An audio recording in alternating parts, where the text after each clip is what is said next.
সকাল সকাল চলে গেলাম ছোট জায়ের বাড়িতে গণেশ পুজো করতে। এদিকে ঠাকুরমশাই চলে এসেছে, আমিও তাড়াতাড়ি করে রেডি হয়ে চলে গেলাম। এই যে আমরা দু যা পাশাপাশি বসে আছি।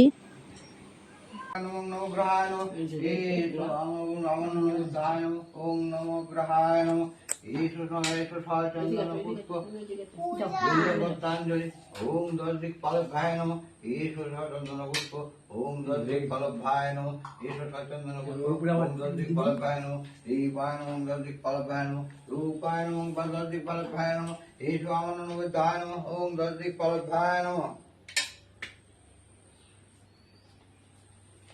আদা লাগাটা কই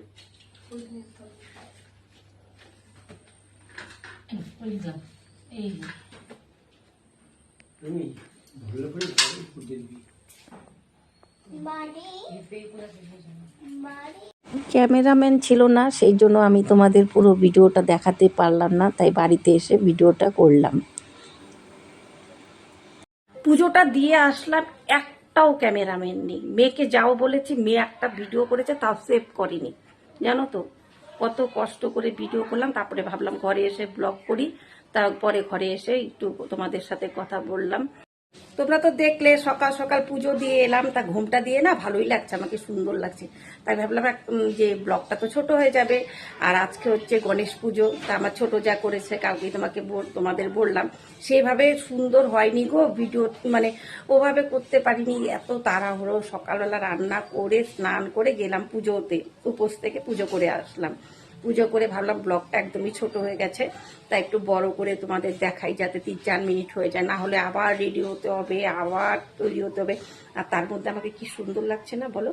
তা সুন্দর লাগছে দেখেই ভাবলাম একটা চটপট করে তোমাদের সামনে কথা বলে আমি একটা ব্লগ রেডি করে ফেলি। আজকে একদম মনের মধ্যে গানে ভর্তি হয়ে গেছে। কেন ভর্তি হয়েছে জানো? আমার 2 বোন আসছে। এক বোন আসছে ফালাকাটা থেকে, এক বোন আসছে কুচবিহার থেকে। আনন্দে আনন্দ, সেই আনন্দ। তা ভাবলাম তোমাদের সাথে একটু কথা বলি, পরে তো সময় পাবো না। সবচেয়ে ভালো লেগেছে সকাল সকাল আমার পুজোটা হয়ে গেছে। সকাল সকাল পুজো হলে না মনটা ভালো হয়ে যায়। তারপরে রান্না হয়েছে, আধা রান্না করেই গিয়েছি, কেননা আমার ছোট যা ডাকতে ছিল, ওরাই সব রেডি করেছে, মিথ্যে কথা বলবো না, ওরাই রেডি করেছে। আমি খালি হাতে গিয়ে পুজোটাই করলাম।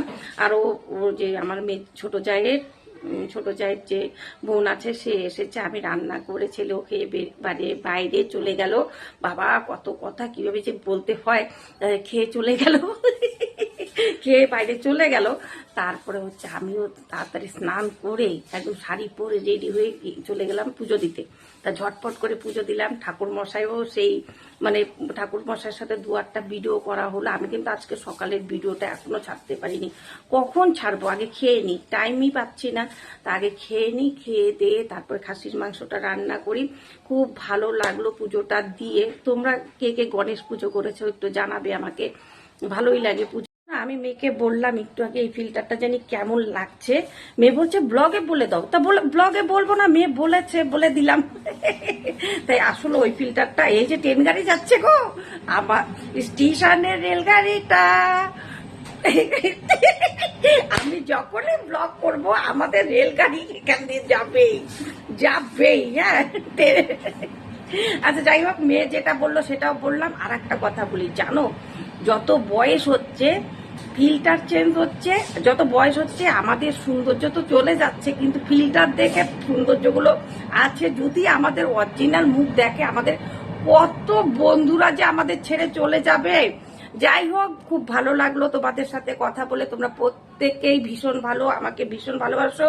দেখো না, এমন একটা ফিল্টার পছন্দ করেছি, একদম বাজে লাগছে দেখতে, কেমন জানি লাগছে, ভূতনি, একদম ভূতনির মতো লাগছে। তাহলে আর একটা নতুন ব্লগে দেখা হচ্ছে।